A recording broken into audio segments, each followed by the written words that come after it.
Cool, because I'm glad you caught that because I wasn't even recording on the freaking recorder. So we got to do that again. We got to do that one more time. Okay, cool. Let's do that again. Thank you. Okay, let's try it one more time. Maybe we get it right this time. Maybe we get it right this time. We'll see. We'll see.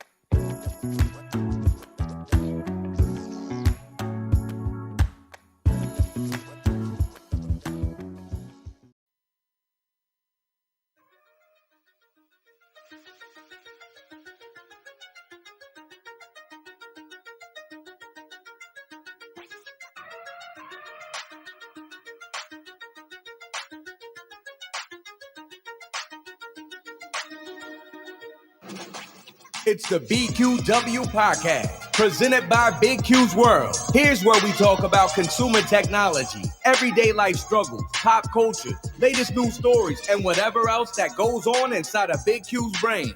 All right, Geekazoids, it's going down right now.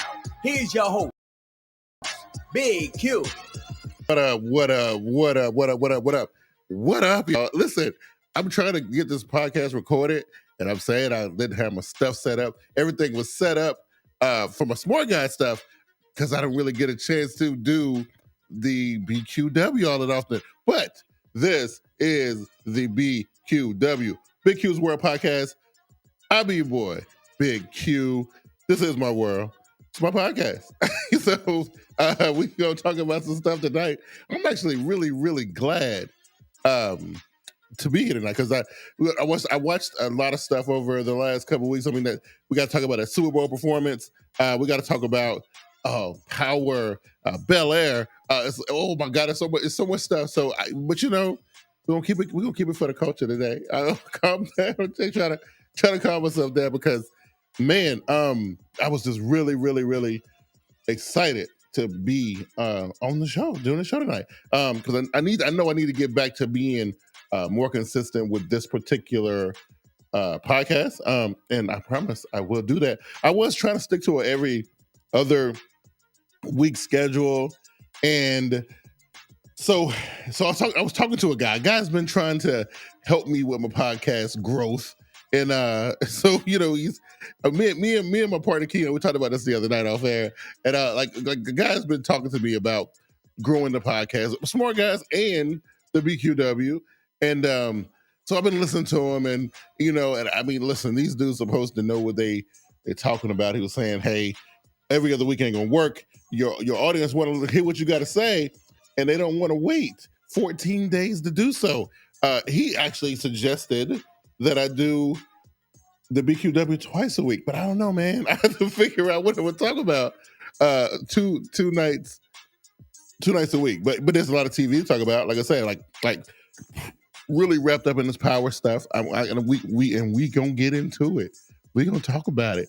Like I said, power, Bel Air. I just finished the first 3 episodes of Bel Air, and there's some stuff there. There's some stuff, and we're gonna talk about that as well. Again, a lot of controversy. I don't know if it's controversy. Is it controversy? Is it? It depends on what side of the fence you sit on. Old school hip hop dudes like myself, and I, trying not to show my age, but it's kind of hard nowadays when everything's turning gray. But we got to see one of our icons, and a couple of our legends finally make it to the big stage of the Super Bowl. And after I've watched the performance a few times. I noticed some things, and I don't know. I don't know. We'll talk about it. We'll get into it. You know what I'm saying? But first, let's get some housekeeping done. Hey, listen, man.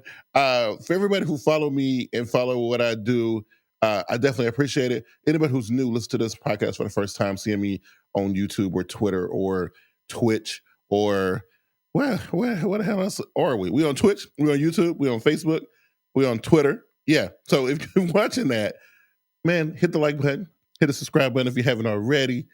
Join this little crusade that I'm on right now. Me and my homies, we will be doing some more stuff. I mean, I'm just trying to find my groove. You know what I'm saying? That's what we're trying to do. Trying to find my groove. And that kind of thing. So you can find me on Twitter at BigQsworld, Instagram at BigQsworld, all that stuff at BigQsworld. Sit on the screen right there. So just check me out. Check out what I'm doing. So you into your nerdy stuff. We got the smart guy stuff for that. You into some cultural stuff. Hi, look, BQW. That's what it's about. And I ain't scared to get into it on a BQW. I will get into it. You know what I'm saying? Like one of the first things I want to talk about tonight. And I'm just gonna go ahead and because this is what we do here. I'm just gonna go ahead and dive right into it, right? So I was thinking about Coachella. Coachella's been a pretty dope little concert in the desert for a few years now. There's been some legendary stuff that happened. We actually saw the first time that the Wu-Tang Clan had kind of reunited in full force at Coachella. It was a beautiful thing. We saw the Tupac hologram at Coachella, which is awesome. We saw the last official. I don't know if it was the last. I know for me, it was the last time I saw Outkast, Andre, and Big Boy performing together on a big stage.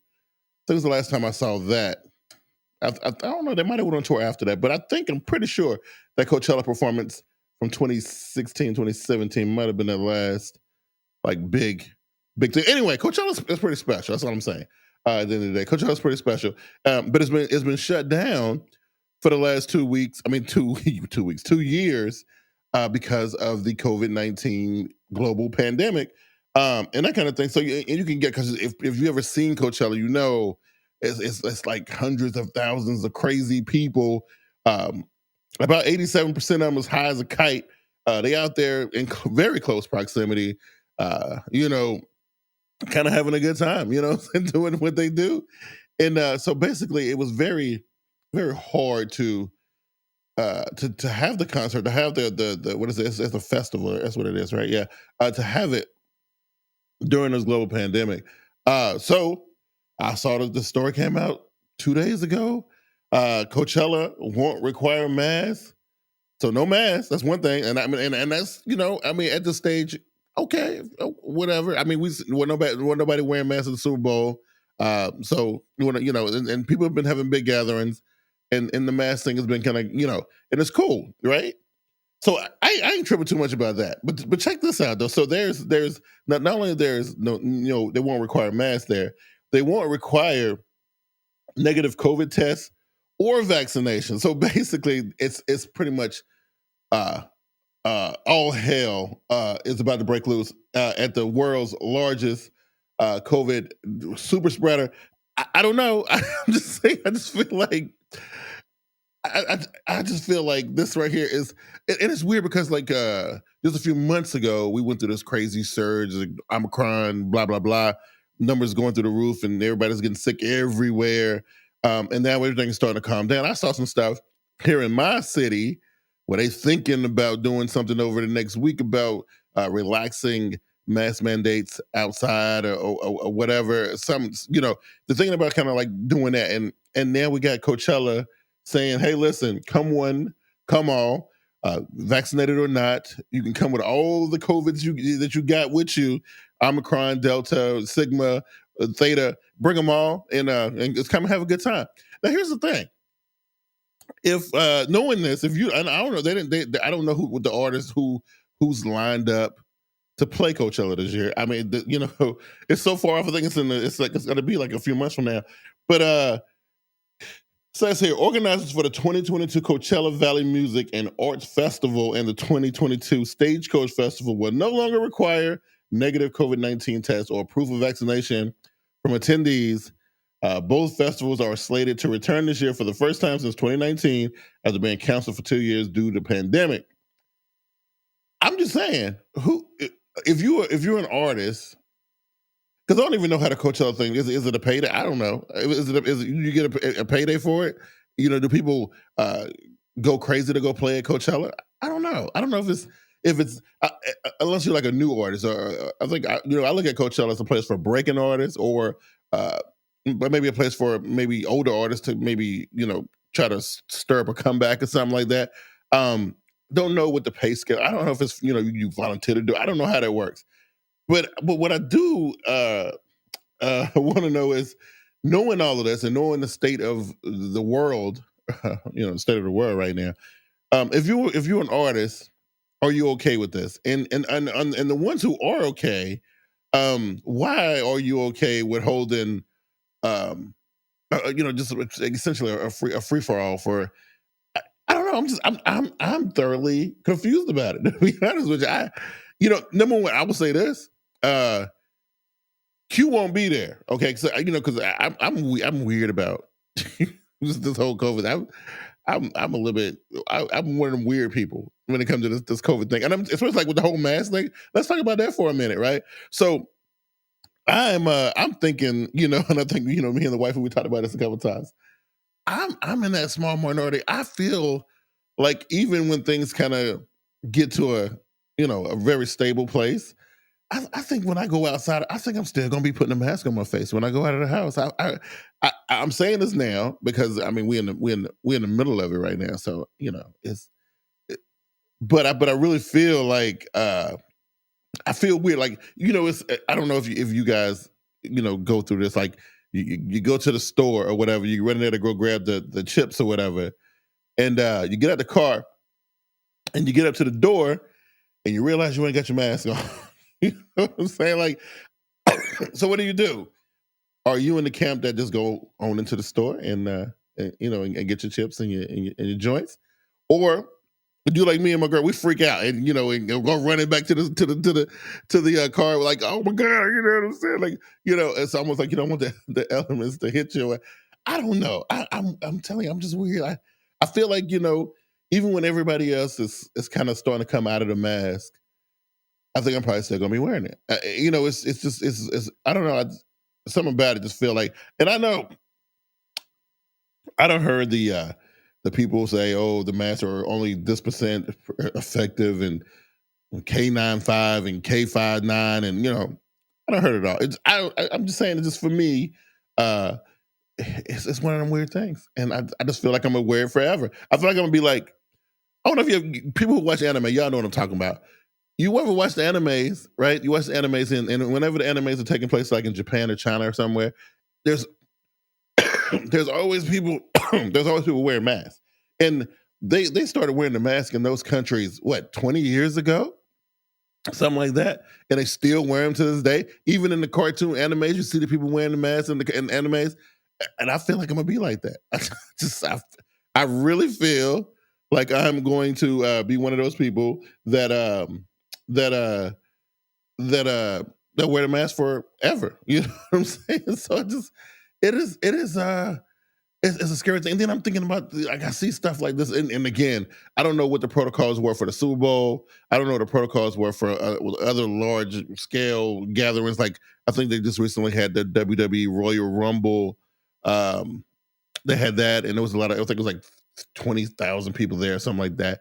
I don't know what the protocols were. Not sure, but I just know that people are just, they going out doing their thing and they living their life. They are not going to let COVID or any kind of Omicron stop them from having a good time and going to concerts and going to Coachella and going to the Royal Rumble and going to WrestleMania and going to I think you got the All-Star basketball things getting ready to come up here in Cleveland in a little bit.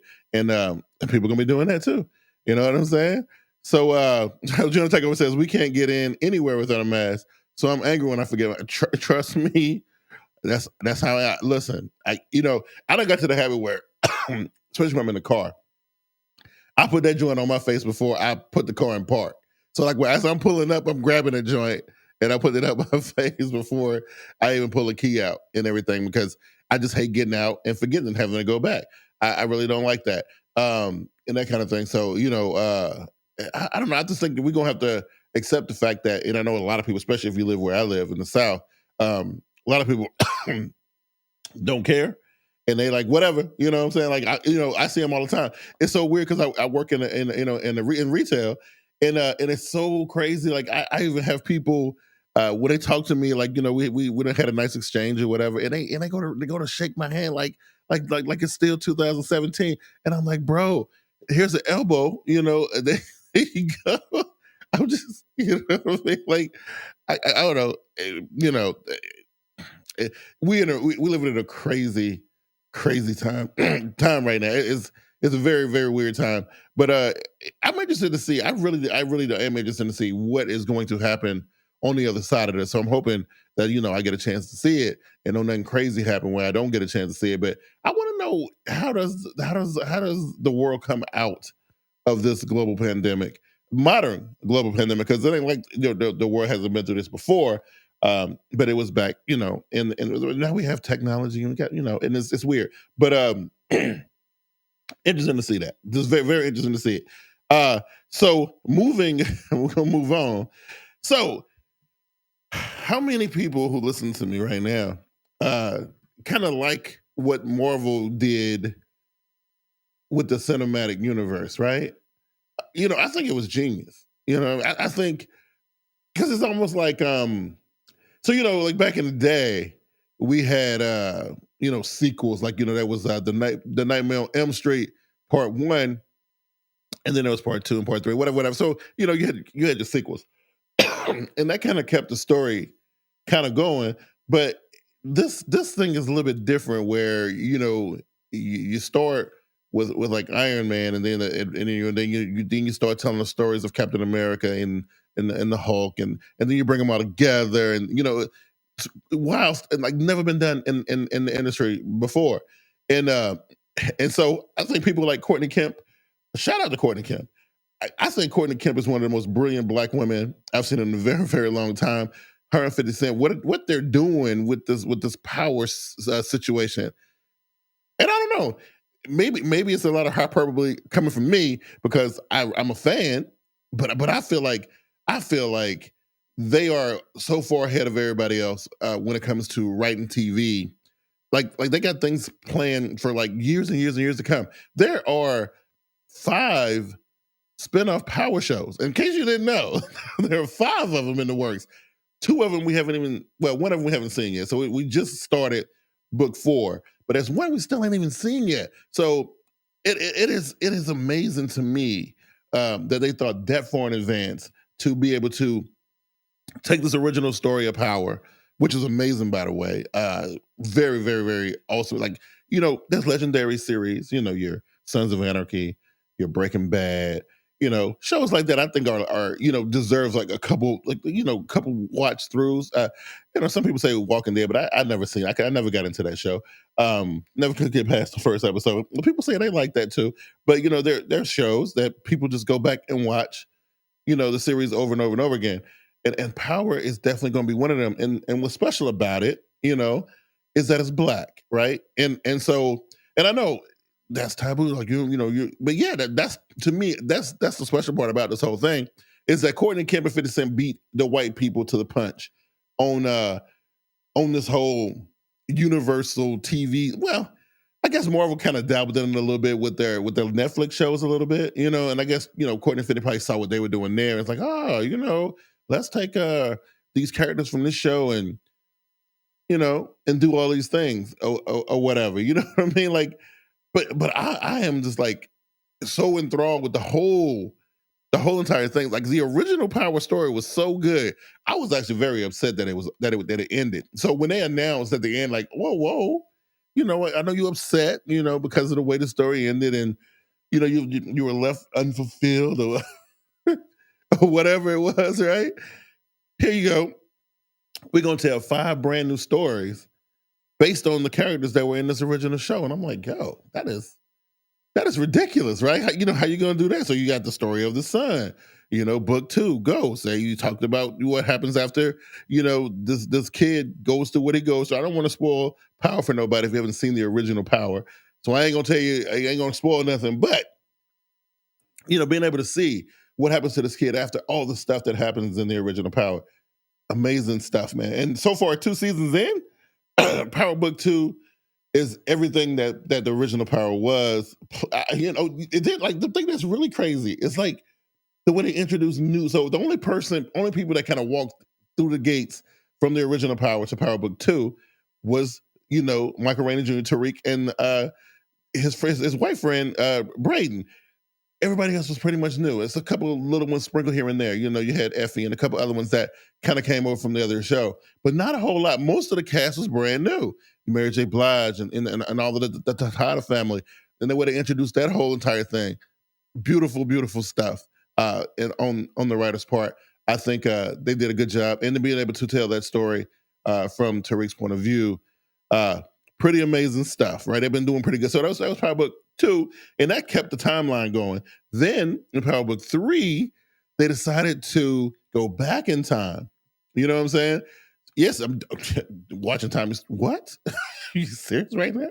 Yeah. So Power Book 3, they go back in time and they tell Kanan's story, right? So they go back to the 90s, and it's so crazy because you can be watching, because I think Power Book 3 came on right after Power Book 2's season 1 finale, and it goes back 20 years, and you don't feel out of place or disjointed or nothing like that. And you go all the way back 20 years to when all these characters were young and in high school and stuff like that. It's like, and it just the story just flows so naturally. And it was crazy. You go back to Power Book 2. So after you go back 20 years with Raising Kanan, you go back to the present with Power Book 2 goes, and you start telling Tariq's story again, which is, and again, it didn't feel disjointed. It didn't feel weird. You know what I'm saying? They're like, oh my God, well, wait a minute. Like, why are we going back 20? Like, I don't understand. Like, everything just made so much sense, right? Then at the end of Power Book 2, season 2, now you got Power Book 4, Force. Tommy story starts. Now keep in mind, Tommy's story starts from the very end of the original Power. So all the stuff that didn't happen in Power Book 2, and then jumping back 20 years, it is still like you go back in time a little bit again to what happened at the end of the original Power, and to see what happens with Tommy. And again, it don't feel like you jumping around. Like, it's like you kind of completely understand the story, and the way they're telling it is like, sure, you're moving around a little bit, but everything makes sense. You know what I'm saying? Everything makes sense. And then this one, in Power Book 4, Tommy pretty much is solo dolo. Like, he is really the lone person from the original show showing up on this. Again, we got a surprise from one character in the second episode, but whatever. You know what I'm saying? Like, but amazing stuff, right? And all this time, you're still building stories for Rashad Tate's character, the crooked politician who's been around since the original Power, shows up in Power Book 2. You know what I mean?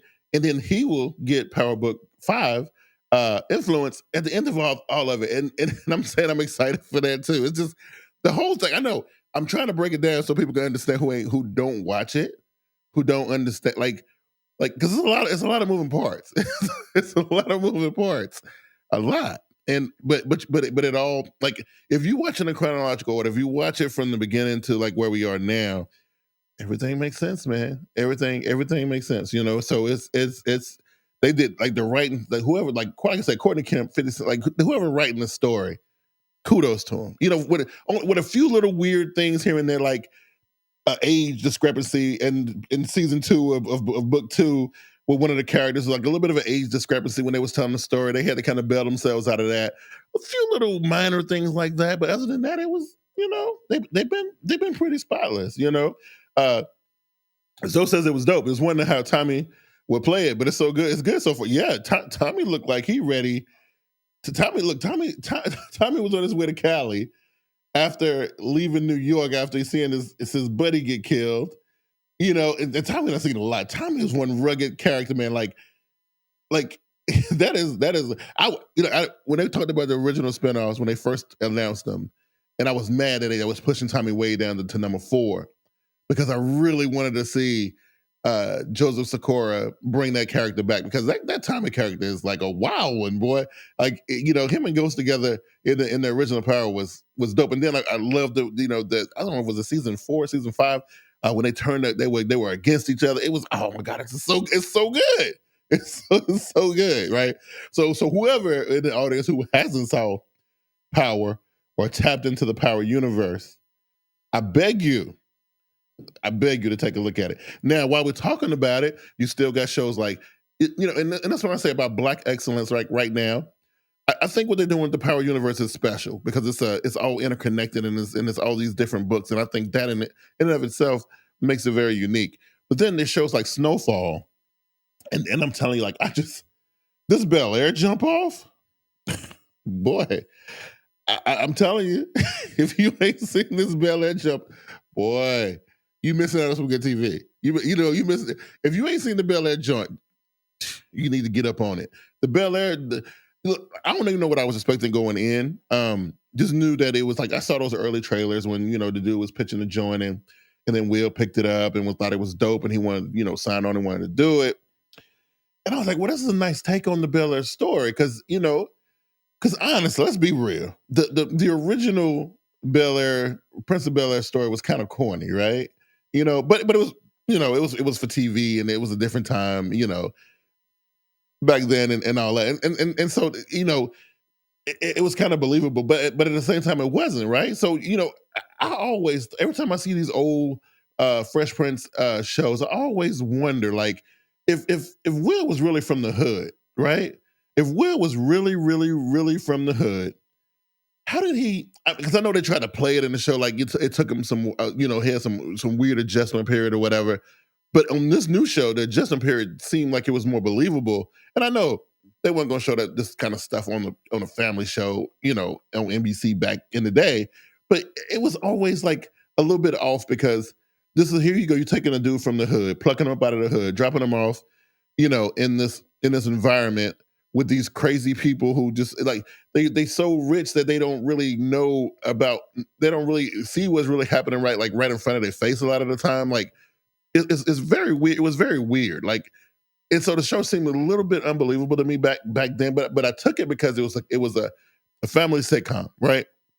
So it was what it was. So this whole thing is a breath of fresh air to me, because I actually get to see realistically, like, what really happened. Like, if this, you know, how did this story really come about? And, you know, dude, like, the way they set it up was oh my God. I mean, I don't know if you could have done any better than that. Like, you know, aside from, but then again, you know, hoods are different. I'm a hood dude. You know, and I'm not ashamed to say it. I've seen some wild stuff in the hood. I done seen some wild stuff. You know, basketball games can get elevated, and they can get hype. I mean, that was a little much. You know what I'm saying, right? You know, but you know, it's the hood. So, and I mean, you know, my hood in South Carolina It's way different from the hood in Philly, in South Philly or West Philly, wherever the hell he's from, West Philly, right? So maybe them dudes are a little bit more gangster in West Philly. You know what I'm saying? I don't know. You know what I mean? I don't know. But the magic of what they're doing here, though, is a reimagining of what like this cutesy show. I mean, let's do a character breakdown, Rick. We'll start with the Will Smith character, right? A lot of now he's probably the most similar to the original source material out of all the characters, right? Maybe him and Aunt Viv are probably the most similar, right? Except for Aunt Viv being like this artist or whatever, and then we saw her get, kind of get a little busy with the principal or whatever, she got some stuff, whatever. But the Will character, he's kind of goofy, this, that, and the third. And so he got jokes and he got to be swaggerlicious and he got to, and that's cool. And I'm about it. I'm about it. I dig it. I fully accepted it. But then let's just start from the get go. Like the elephant in the room, the one that everybody's talking about is Jeffrey. Right? Jeffrey's character, right? So Jeffrey originally was straight up from London, right? Black dude in London. He didn't really have that much of a backstory, if I remember correctly. But this Jeffrey fled Jamaica on some gangster stuff to London, got raised up there. And I mean, you look at him, he looked like he might have some sinister gangster moves up in him. Yeah, I'm just saying.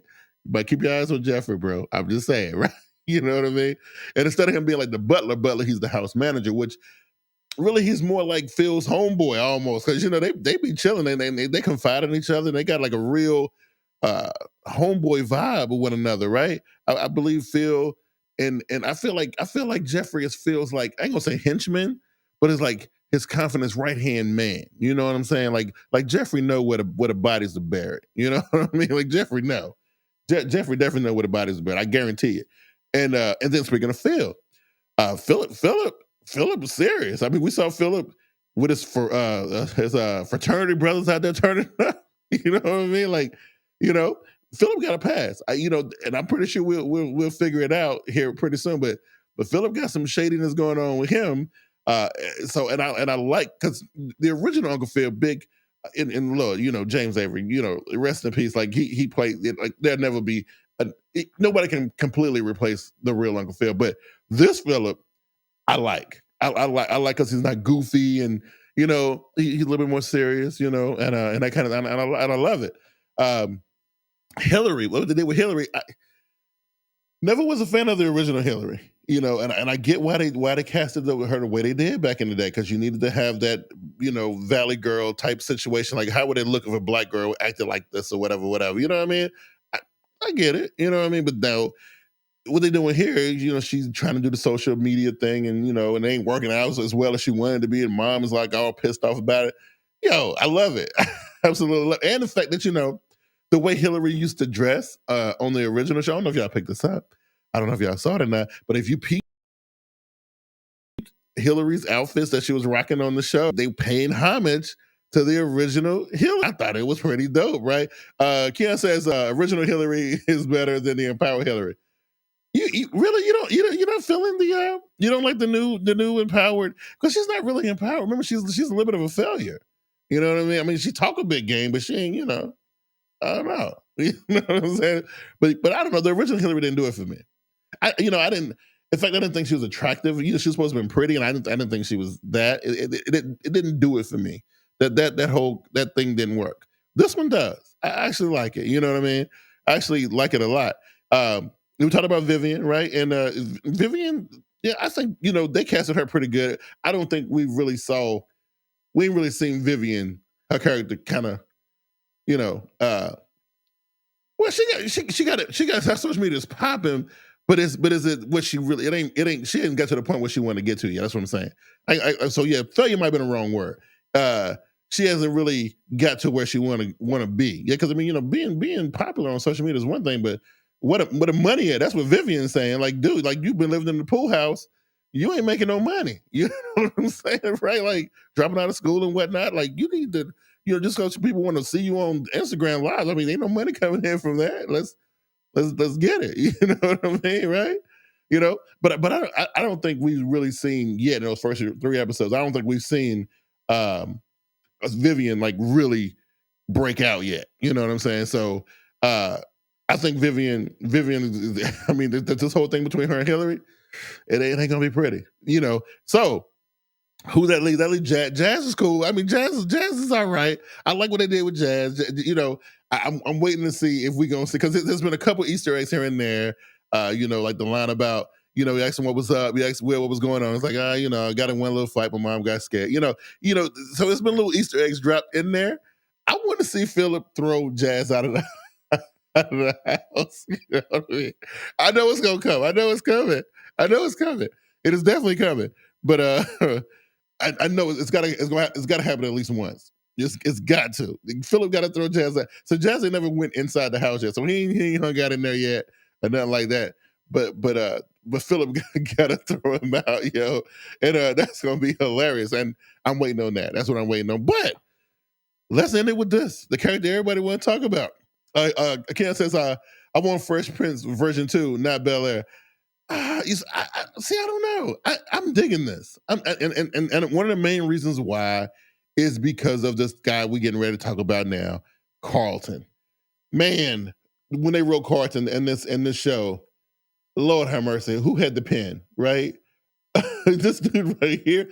I mean, so we knew certain things about the original Carlton, right? Like, he might have been Republican. I don't know. I can't remember. He was always kind of against the grain a little bit. So he wasn't really feeling like a whole lot of the black culture stuff. He kind of thought it was goofy and he was above it and all of this. Now we see him take that to a different level. And I don't want to spoil that for people who ain't saw it yet, but I got to talk about this one particular scene where Will is walking into the locker room. And there go Carlton. He the only black person in there, with his little lacrosse teammates. They listening to Bobby Shmurda, right? They got the Bobby Shmurda on full tilt. On full tilt. When I say they got the Bobby Shmurda on full tilt, yo, they got the white boy standing on the bench. Every time the song said nigga, this dude was like leaning real hard into it. I'm talking about he was leaning real hard into it. And Will was like looking at this like, what in the fresh hell is happening right now? And how is Carlton the blackest dude on the show? You know what I'm saying? Like, how you in here dancing with him like this, man? That right there was, to me, that embodied that Carlton character. And then all the other stuff with the drugs and his little nasty little villainous attitude. It's gonna be good. It's gonna be good to see what happens with Carlton and eventually seeing how him and Will get back on the same page. But that Carlton is it's a beautifully written character, and there's always got to be some type of heel, some type of villain in the show that's not like the gangsters that's chasing him, right? Because we know that's obvious that there's gangsters chasing him, but that's not you gotta have some. And it's his cousin Carlton. Like, out of all people, Carlton is the villain. You know what I mean? Or a villain, one of the villains, right? Gotta say, I'm very impressed. It's like super duper impressed with the whole entire thing. Is cannot wait to see what they did with that show. We got to wait a couple more weeks to the end of the month to see Snowfall. I want to see what they gonna do with that, because I've been loving that show. That show been great. I think that hiatus was a little bit too long. You know what I'm saying? So Carlton used to be lame. Now he an a-hole. Well, yeah, yeah, definitely. So, okay, so the Super Bowl performance, and I'm gonna close the show up with this because I don't know. Okay, I've been reading a bunch of different things. Okay, I've been reading. Well, first, for people who are unaware, I don't know who would be unaware, because the Super Bowl, everybody know about the Super Bowl, and everybody know about the Super Bowl halftime performance, right? So it was Dr. Dre, it was Snoop, it was Kendrick Lamar, it was Mary J. Blige, it was Eminem, and we got a surprise performance from the one and only 50 Cent. Okay, so let me tell you what I've been hearing, right? I got a text from my homeboy Mark, right? He's a hip hop head just like me. He's like, yo, was that like the dopest, like most legendary, like Super Bowl performance you ever seen in your life? And I'm like, yeah, it was pretty damn dope. But I mean, like, we never really saw hip hop represented on that stage like that before ever. If a rapper popped up, it was like them doing a feature for somebody. They did like a little part. I think Juicy J popped up for Katy Perry, right? I think it's something like that a couple of years ago. Missy Elliott popped up one time, so on and so forth, right? And but the whole set though was straight up hip hop, right? Thanks. Jigga did play a part in it, right? He played a part in it, but were there caveats to be made though, right? Were there caveats to be made? Because there are certain things that's been circulating since the performance that Dre and Kendrick and M in particular had. Well, even Snoop. There was a thing about Snoop as well. They had said that there were certain things that they were kind of hoping that they didn't. So let's start with Snoop. They said that there in no way wanted Snoop to show his affiliation to the Southside Crips, right? But there he go, throwing up the gang signs and Crip walking all over that Super Bowl stage, right? Didn't care what they said. You know what I mean, right? There was rumors about Eminem wanting to kneel, for like Kaepernick style. Kind of that was weird to me because why would M want to do that so bad when that whole Kaepernick thing was like 2 or 3 years ago? I don't know, but he knelt anyway. He did it anyway, right? So that happened. They told Kendrick in his performance of the song "All Right," uh, allegedly, that his line about hating, we hate Popo. We need you to not do that line. And Kendrick kind of censored this line a little bit. He was the only one who kind of censored things a little bit. Where it was that they came to Dre and was like, Dre, in your performance, there's a line about you still not loving police. We gonna need you to not do that, and he did it anyway. But after reading all this stuff and everybody saying, hey, it was restrictions, the NFL came down. They was like, oh, it was a hip hop show, so we don't want all this. Like basically, the story in the narrative was that NFL never got involved with nobody else's performance, right? And nobody got involved with Bon Jovi or Sting or any of these legendary ZZ Top. No, the NFL never said a thing to him. Never even went and even like worried about what their rehearsals even looked like. Word on the street was that for weeks the NFL had people at the rehearsals trying to see and hear what Dre and them was doing and saying, right? And then reporting it back like, yo, they saying, nigga, they kneeling, you know what I'm saying? They crip walking and shit, like, like what's going, you know? Ken says, well, you got to think other people's performance didn't likely have anti-cop references, so the NFL didn't have anything to say. Oh, absolutely, I 100% agree.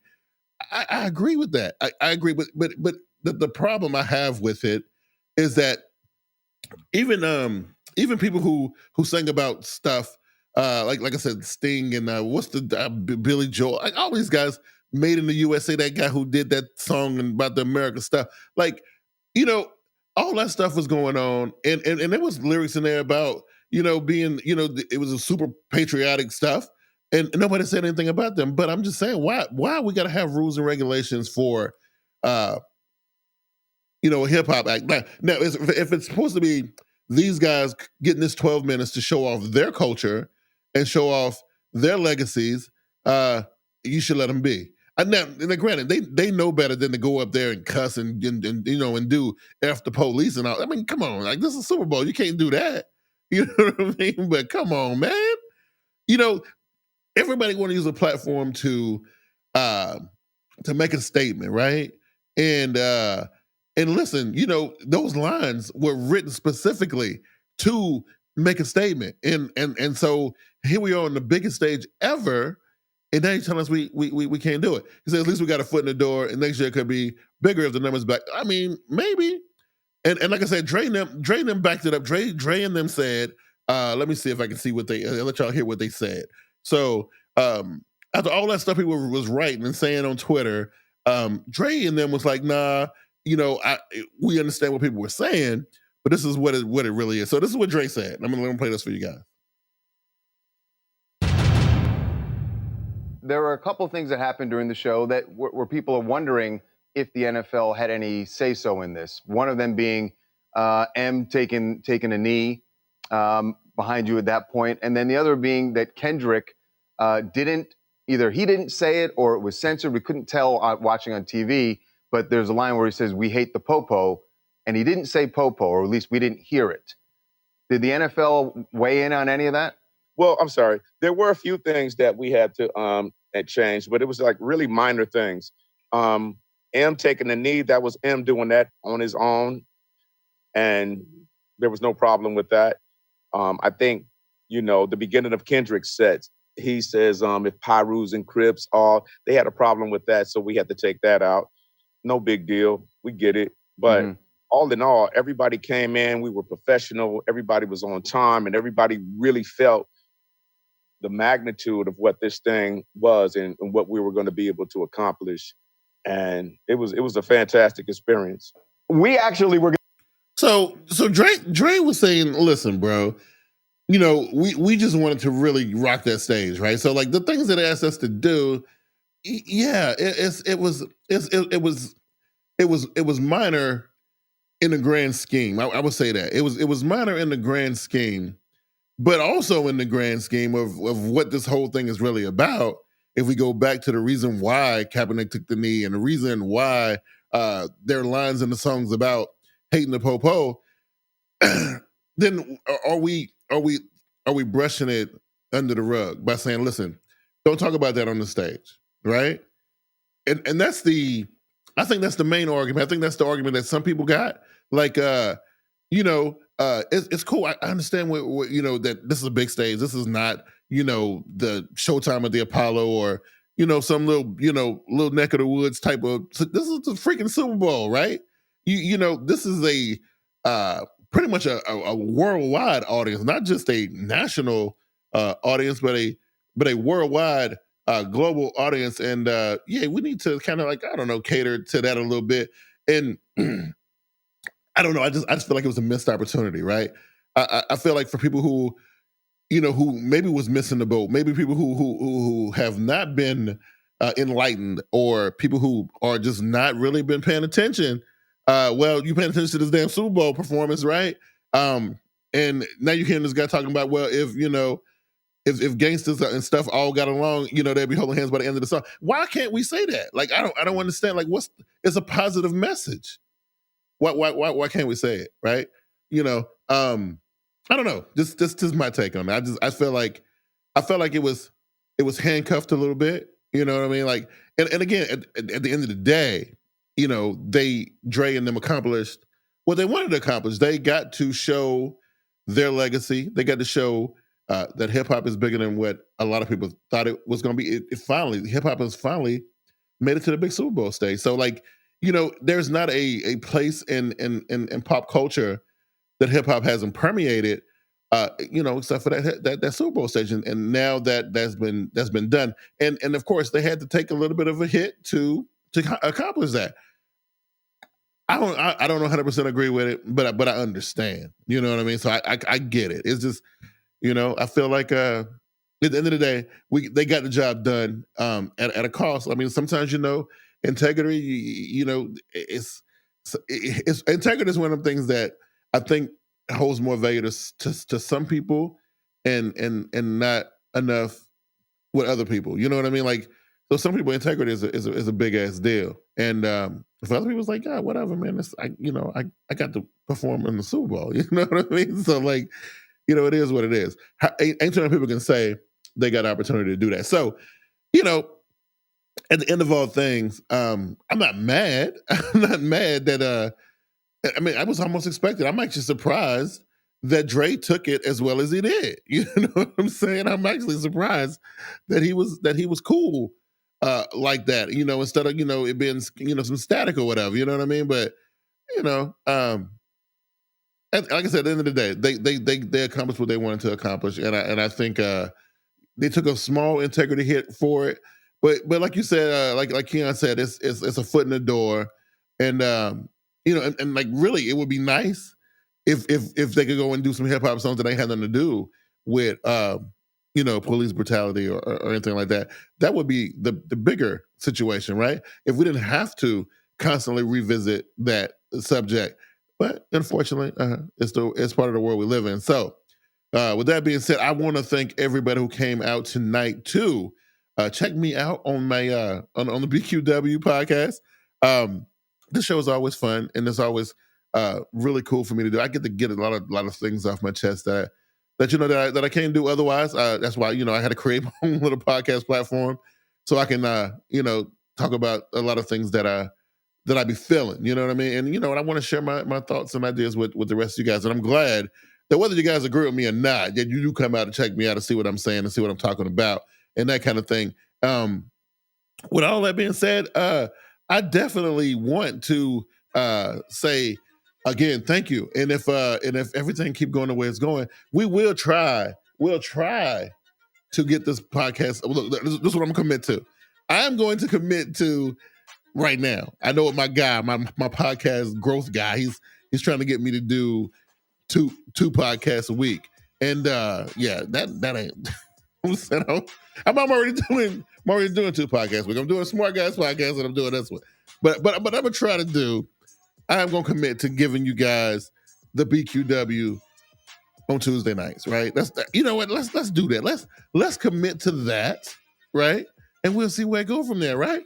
Because if it picks up, and I get some people on here who want to share their thoughts too and things like that,